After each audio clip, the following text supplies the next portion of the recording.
අද වීඩියෝ එකෙන් මම ගේන්නේ මල් ප්‍රෙසිව් කරන්න කලින් අපි මල් ටික වේල ගන්න සිලිකා වැල්ලට දාන විදිහ. මුලින්ම මම මල් ටික කපා ගත්තා.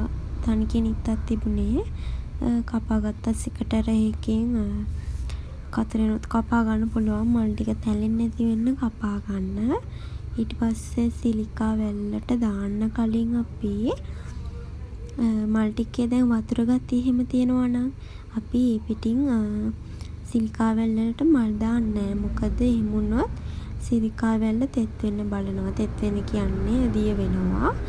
එහෙම වුණාම අපිට ආයි පාවිච්චියට ගන්න බෑ. මල් ටික සවුත්තු වෙනවා. ඒ වගේ දේවල් වෙනවා. සිලිකා වැලි ගාන වැඩිනේ. අනික මල් ටිකක් දෙන්නේ අපි විශ්වාස කළා කෙනෙක්.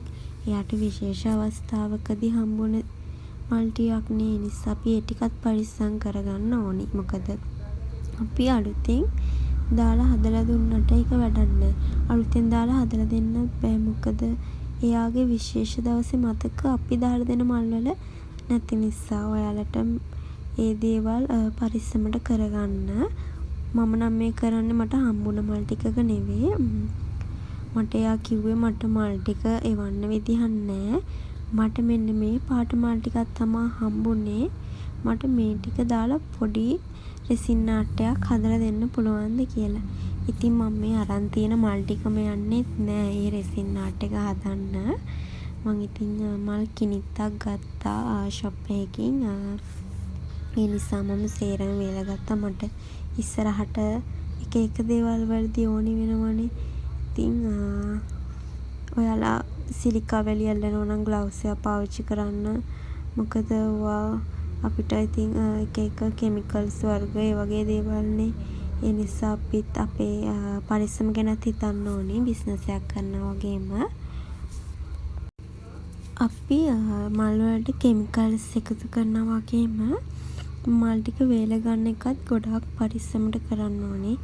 මම නම් ගොඩාක් පරිස්සමට කරනවා. මොකද එකපාරක් මගේ අතින් මල් ටිකක් සවුත් වුණා.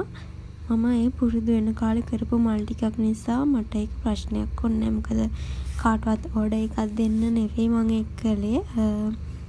මුලින්ම හදලා බලන්න හිතුණා කෙනෙක්ගෙන් ඕඩර් එකක් අරගෙන හදනවට වඩා අපි මුලින්ම අපේ වියදමින් ඒකට පාඩුවක් වුණාට කමන්නේ. අපි එහෙම හදලා බලන්න ඕනි. මම නඩ රෙසින් ආට් හදනකොට මෙන්න මේ වගේ දේවල් පුරුදු වුණා මුලින්ම. නැතුව කරන්න අපහසුයි අපිට. මොකද අපි සේරම දැනගෙන නෙවෙයි මේක කරන්නේ. ඇත්තටම සමහර අය ක්ලාස් ගිහිල්ලා කරනවා. සමහර අය වීඩියෝස් බලලා කරනවා. ඒ වගේ මම නම් වීඩියෝස් බලලා තමයි මුලින්ම හදන්න පටන් ගත්තේ. මම ගොඩාක් වීඩියෝස් බැලුවා YouTube එකේ, TikTok එකේ ගොඩාක් අය බැලුවා. ඔයාලත් එක පාට පටන් ගන්න එපා. මේක මෙහෙම වුණොත් කොහොම වේද කියලා හොයලා බලලා පටන් ගන්න. මොකද අපි නැත්තම් නිර්මාණයක් බාරගෙන ඒක හදනකොට ඒකේ ප්‍රශ්නයක් වුණත් අපි ඊළඟට කරන්න ඕනි මොකද්ද කියලා දන්නේ නැහනේ. ඒ නිසා අපි මුලින්ම හොයලා බලන්න ඕනි හැමදේම. ඒ කියන්නේ දැන් අපි නිර්මාණයක් බාර ගන්න කලින් අපිට ඒක කරන්න පුළුවන් වෙයිද? රිස්ක් එකක් ගන්න ඒක වරදක් නැහැ. හැබැයි හැම වෙලේම අපි හිතේ තියාගන්න ඕනි මේක ලොකු වගකීමක්. තව කෙනෙක්ගේ විශේෂම දෙයක්. අපේ බිස්නස් එකේ නම කැත කරගන්නත් බෑ. අපි ලස්සනටම හදලා දෙන්න ඕනේ. අපිට කස්ටමර්ස්ලා හැදෙන්නේ අපි එක නිර්මාණයක් කරලා දෙන විදිහෙන් තමයි. කියන්නේ දැන් මේ මං හදන මල් එක කැතට හදලා දුන්නොත් ඒකේන ආයේ ඒකට ඕඩර් එකක් දාන්නේ අපිට. නැත්තම් තව කෙනෙක් දැක්කත් අපෝ ඒක කැතයිනේ කියනවා. එහෙම නොවෙන්න අපි ලස්සනට හදලා එයාට පාර දෙන්න ඕනේ. මම මෙන්න මේකේ ඔය කොළ ටිකත් එකතු කරගත්තා. මොකද අපිට කොළත් ඕනි වෙනවා. මම අමතරව ගත්ත මල් පුකුරක් නිසා මට ඕනි වෙන නිසා මම ගත්තා. මේ වගේ මල් වලට නම් මහා ලොකු ගාණක් යන්නේ නැහැ. ඔයාලා ප්‍රිසර්වේෂන් කරන්න හිතන් ඉන්නෝ නම් චූටි මල් කිනිත්තක් අරගෙන පොඩි එකක් හදලා බලන්න. අනික අපි කෙමිකල්ස් දානකොට එකපාර සේරම දාන්නේ නැහැ. ප්‍රිසර්වේෂන් කරනකොට චුට්ට තමා දාන්නේ. මං ඔයාලට ඒ වීඩියෝ එකක් වෙනම අරගෙන එන්නම් දැනට. මම ඉතින් මේ මල් වේලන වීඩියෝ එක තමයි අරගෙන ආවේ. ඔයාලට මොන හරි මගෙන් දැනගන්න දෙයක් තියෙනවා නම් මෙසේජ් එකක් දාගෙන යන්න.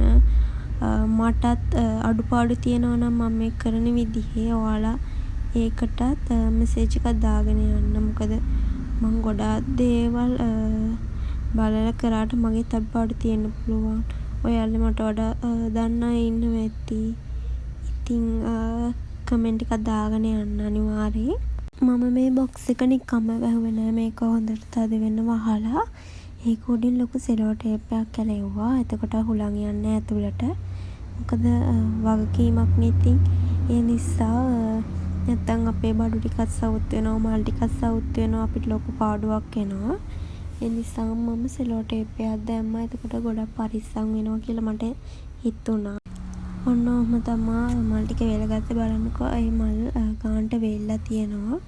මට අවශ්‍ය විදිහට රෙසින් එකට දාන්න පුළුවන් විදිහට වේලලා තියෙනවා. පෙති හැලිලත් නෑ, හැලෙන්නෙත් නෑ. මං ගස්සනකොට පෙත්තක්වත් වැටෙන්නේ නෑ. අනිත් එක තමා මේ සිලිකා වැල්ල ගන්නකොට පළවෙනි දවස නම් දවස් 3ක් විතර තියන්න ඕනේ. මම මේක දෙතුන් පාරක් පාවිච්චි කරපු නිසා දවස් 3ක් තියලා තමයි මම මල් ටික එළියට ගත්තේ. ක්‍රියාකාරීත්වය අඩු වෙනවා අපි ටික දවසක් පාවිච්චි කරනකොට. ඔයාලා එක බලලා මම මේ කොච්චර දවස් පාවිච්චි කරාද කියලා බලලා ඒක සැරින් සැරේ අරින්න වහන්නත් එපා. එතකොට හුලං වදිනවනේ. එකපාරම ගලවලා බලන්න. නැත්නම් ඔලේ හැම අපේන බෝතලයක වගේ දාගන්න.